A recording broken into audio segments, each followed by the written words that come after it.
Hello everyone, student corner চ্যানেলে সকলকে স্বাগত জানাই। আজকে অষ্টম শ্রেণীর দ্বিতীয় পর্যায়ক্রমিক মূল্যায়ন বাংলার কিছু গুরুত্বপূর্ণ প্রশ্ন নিয়ে আলোচনা করব।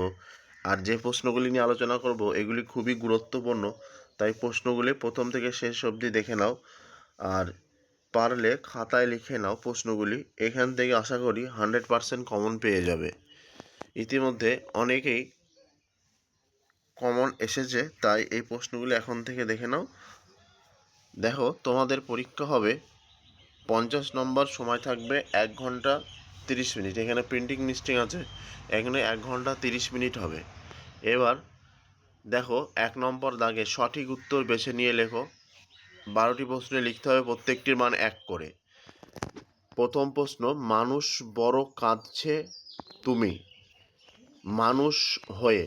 উত্তর হবে মানুষ হয়ে। আমি উত্তরগুলো বলে যাচ্ছি, ভালো করে দেখে নিও। দ্বিতীয় প্রশ্ন, ওদের প্রতি সম্ভাষণে কারু। উত্তর হবে কি দরদ। পরের প্রশ্ন, এই রূপে নিরাপদে। উত্তর হবে কি বৃক্ষ শিশুটি ঘুমাইয়া রইল। পরের প্রশ্ন, ডাম্বল আলমারি ভেঙে কার বই নামিয়েছিলেন। উত্তর হবে সেজ কাকার। পরের প্রশ্ন, কনকনে ঠান্ডা বাতাস, এটি হচ্ছে কি বিশেষণের বিশেষণ।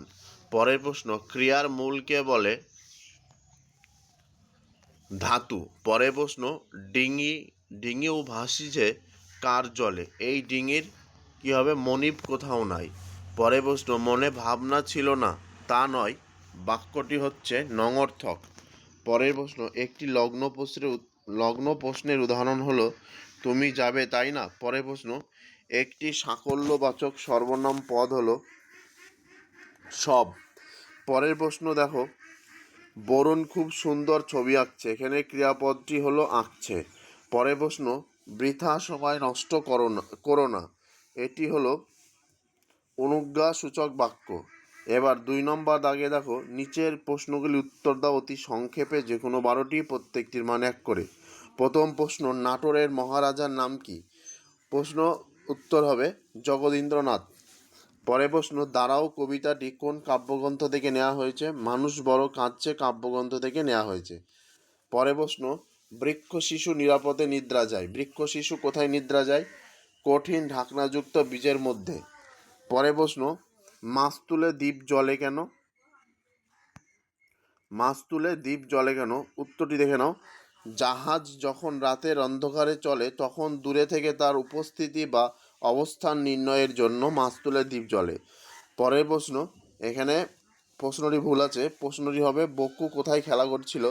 উত্তর হবে আশাপূর্ণা দেবীর লেখা কি করে বুঝবো গল্পে বকু তাদের বাড়ির সামনে রোয়াকে বসে খেলা করছিল। পরের প্রশ্ন, বকুর মায়ের কি কেনা ছিল। উত্তর হবে আশাপূর্ণা দেবী রচিত কি করে বুঝবো গল্পে বর্ণিত বকুর মায়ের সিনেমার টিকিট কেনা ছিল। পরের প্রশ্ন, জ্যোতিদাদার উদ্যোগে আমাদের একটি সভা হয়েছিল। জ্যোতিদাদা কে ছিল। জ্যোতিদাদা হলো যতীন্দ্রনাথ ঠাকুর। পরের প্রশ্ন, অপু ও দুর্গার মধ্যে কি নিয়ে ঝগড়া হয়ে মুখ দেখাদেখি বন্ধ হয়েছিল। দেশি কুমড়ার শুকনো খোলার নৌকা নিয়ে। পরের প্রশ্ন, রানুর দিদির বিবাহ উপলক্ষে যে ছোট্ট একটি মেয়ের সঙ্গে বন্ধুত্ব হয় তার নাম কি ছিল। টুনি। পরের প্রশ্ন, গাঙ্গুলি বাড়িতে অপুর কখন নিমন্ত্রণ থাকে। চৈত্র বৈশাখ রামনবমী দোলের দিনে। পরের প্রশ্ন, তাহার মুখ স্বর্গীয় তৃপ্তিতে ভরিয়া উঠিল। কার মুখ কেন স্বর্গীয় তৃপ্তিতে ভরে উঠেছিল। পাতাল করে তরকারি খেয়ে দুর্গার মুখ স্বর্গীয় তৃপ্তিতে ভরে উঠল। পরের প্রশ্ন, নাটোরের কথা গদ্যাংশে নাটোর কে। মহারাজা জগদীন্দ্রনাথ রায়। এবার নিম্নলিখিত প্রশ্নগুলি থেকে যে কোনো 2টি প্রশ্নের উত্তর দাও। প্রথম প্রশ্ন, মোরা নালিশ করিতে পারিব না, কে এই কথা বলেছেন। বক্তা নালিশ করতে পারবে না কেন। উত্তরটি দেখো, রমাদের পীরপুরের প্রজা আকবর এই কথা বলেছে। এবার কেন দেখো, আকবর একজন প্রকৃত লাঠিয়াল, তার আত্মসম্মানবোধ প্রবল, সে জানে লাঠিতে জয় পরাজয় আছেই। রমেশের লাঠির আঘাতে সে আহত হয়, তার মাথা দিয়ে রক্ত ঝরে, কিন্তু 5খানা গায়ের লোকে তাকে সর্দার বলে মানে, তাই পরাজিত হলেও সে আত্মমর্যাদা হারাতে রাজি নয়। নালিশ করলে তার সম্মানহানি ঘটবে, সে সর্দার হিসাবে অপমানিত হবে। তাছাড়া সর্দারের এই কথাই ছোট বাবু রমেশের প্রতি শ্রদ্ধা পরিস্ফুট হয়, কারণ রমেশ নিজের স্বার্থে নয়, গ্রামবাসীদের স্বার্থে 100 বিঘা জমি বাঁচাতে বাঁধ কাটার কাজে তাদের বিরুদ্ধে লাঠি ধরেছে। তাই কোনোভাবে সে সদরে গিয়ে তার চোট দেখাতে পারবে না বা থানায় গিয়ে মিথ্যা অভিযোগ জানাতে পারবে না। পরের প্রশ্ন দেখো, নানা উপায়ে গাছের বীজ ছড়াইয়া যায়, উপায়গুলি পাঠ্যাংশ অনুসরণে আলোচনা করো। বীজ ছড়ানোর প্রক্রিয়া সম্পর্কে লেখক জানিয়েছেন, প্রথমত পাখিরা ফল খেয়ে দূর দূর দেশে বীজ নিয়ে যায়। ফলে অনেক জনমানবহীন দ্বীপেও গাছ জন্মে থাকে। এছাড়া অনেক সময় বীজ প্রবল বাতাসে উড়ে গিয়ে দূর দূরান্তে ছড়িয়ে পড়ে। বিশেষত শিমুল গাছের ফল রৌদ্রে ফেটে যাওয়ার পর তার বীজ তুলোর সঙ্গে উড়ে বেড়াতে থাকে। এইভাবে দিনরাত দেশ দেশান্তরে বীজ ছড়িয়ে পড়ছে।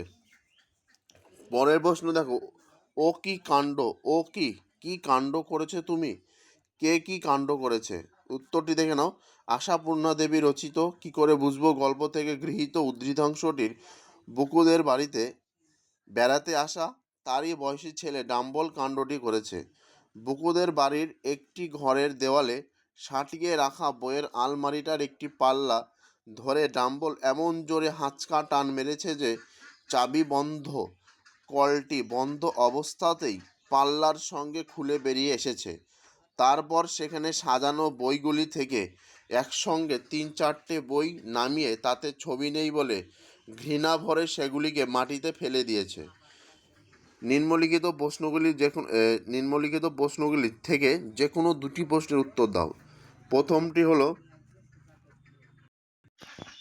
পানাগার দুপোহরকে কবি কতটা ভালোবেসেছেন তা তোমার নিজের ভাষায় লেখো। পানাগাঁয়ের দ্বিপ্রহরকে কবি ভালোবাসেন, কারণ সেখানকার দুপুরবেলার রৌদ্র যেন স্বপ্নের গন্ধ লেগে থাকে। সেই স্বপ্নের আবেশে কবির মনে কোনো গল্প, কোনো কাহিনী যে বাসা বাঁধে তা কেউ বলতে পারে না। একথা বলতে পারে শুধু মাঠ এবং মাঠের শঙ্খচিল, কারণ কবির হৃদয় তাদের কাছে বহু যুগ থেকে কথা শিখেছে। দুপুরে জলসিঁড়ি, নদীর পাশে বুনো চালতার শাখাগুলি নুয়ে পড়ে, জলে তাদের মুখ দেখা যায়। জলে মালিকহীন ডিঙি নৌকাকে ভাসতে দেখা যায়। পানাগার দুপুরবেলা অপরূপ বিষণ্ণতার কবি মনে মাধুর্যময় স্বপ্নাবেশ দিয়ে যায়, কবির চোখে মায়া কাজল এঁকে দেয়। তাই সব মিলিয়ে পানাগাঁয়ের দুপুরবেলা প্রকৃতিকে খুব ভালোবাসেন। এবার পরে প্রশ্ন দেখো, যেন একখানি সুখের কাহিনী, নানা আখেরে ভরি। আখের শব্দটির অর্থ কি? সুখের কাহিনী সংক্ষেপে বর্ণনা করো।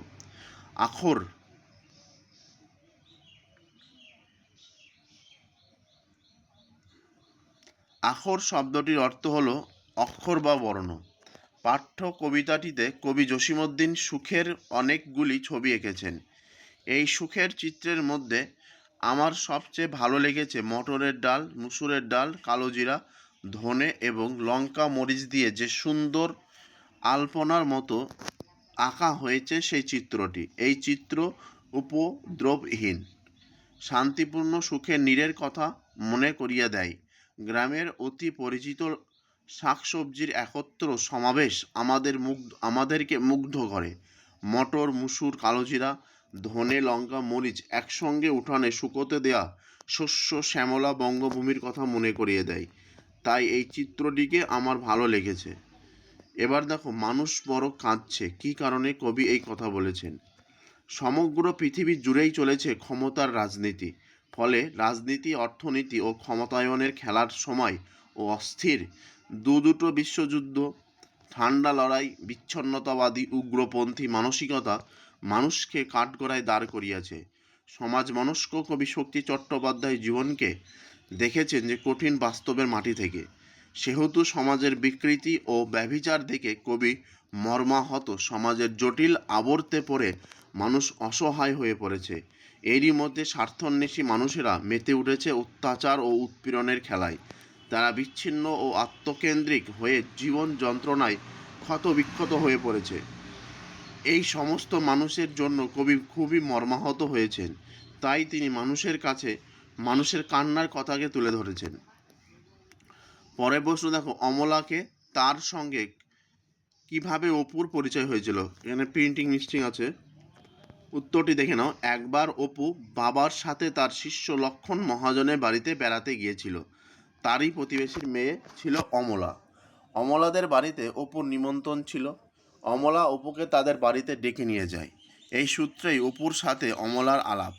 বিকেলে খেলতে গিয়ে অপুর পা বাঁশের বেড়ার ফাঁকে আটকে গেলে অমলাই অপুকে সেখান থেকে উদ্ধার করে ও তার পায়ের পাথরকুচি পাতা বেটে লাগিয়ে দেয়। পরে অপু অমলাদের বাড়ি খেলতে যায়। সে অমলার নানা রকম খেলনা দেখে আশ্চর্য হয়ে যায়। পরের প্রশ্ন দেখো, তাহার বাবা বলিল, ওই দেখো খোকার রেলের রাস্তা। কার বাবার কথা বলা হয়েছে? রেলের রাস্তা দেখেই খোকা কি বলেছিল? উল্লিখিত প্রশ্নে ছোটদের পথের পাঁচালী গ্রন্থের প্রধান চরিত্র অপুর বাবা হরিহরের কথা বলা হয়েছে। রেলের রাস্তা দেখে খোকা অর্থাৎ অপু খুব অবাক হয়েছিল ও মেজাজ পেয়েছিল। বিস্ময়ের সঙ্গে তার মনে এক আনন্দ মিশ্রিত অনুভূতি সৃষ্টি হয়েছিল। তার কেবলই মনে হচ্ছিল যে রেলের রাস্তা কেমন সহজভাবে তার সামনে এসে পড়েছে। রেলের রাস্তা দেখে তার স্বভাব কৌতূহলী মনে জাগে নানান প্রশ্ন। সে তার বাবাকে নানান প্রশ্নে জোরবার করে তোলে। তার শিশু মনে রেলগাড়ি দেখার স্বাদও জাগে, কিন্তু রেলগাড়ি 2 ঘন্টা পর আসবে বলে সেই যাত্রায় তার আর রেলগাড়ি দেখা হয়ে ওঠেনি। এবার 6 নম্বর দাগে যে কোনো একটি বিষয়ে পত্র রচনা করো। প্রথম প্রশ্ন, হাসপাতালের সামনে জোরে মাইক বাজানো অমার্জনীয় অপরাধ। এই মর্মে সচেতনতা গড়ে তুলতে সংবাদপত্রে চিঠি। 2 নম্বর প্রশ্ন, তোমার অঞ্চলে যতত্র আবর্জনা স্তূপ ও সংশ্লিষ্ট কর্তৃপক্ষের দৃষ্টি আকর্ষণ করে একটি বহুল প্রচারিত সংবাদপত্রের সম্পাদককে চিঠি লেখো। আজকে ভিডিও এ পর্যন্ত। ভিডিওটি ভালো লেগে থাকলে অবশ্যই লাইক কমেন্ট শেয়ার করবে। আর যে প্রশ্নগুলি আলোচনা করলাম এগুলি খুবই গুরুত্বপূর্ণ, তাই প্রশ্নগুলি এখন থেকে খাতায় লিখে মুখস্থ করে আশা করি এখান থেকে 100% কমন পেয়ে যাবে। ধন্যবাদ। ততক্ষণ ভালো থেকে সুস্থ থাকো। পরবর্তী কোনো একটি নতুন ভিডিওতে দেখা হচ্ছে।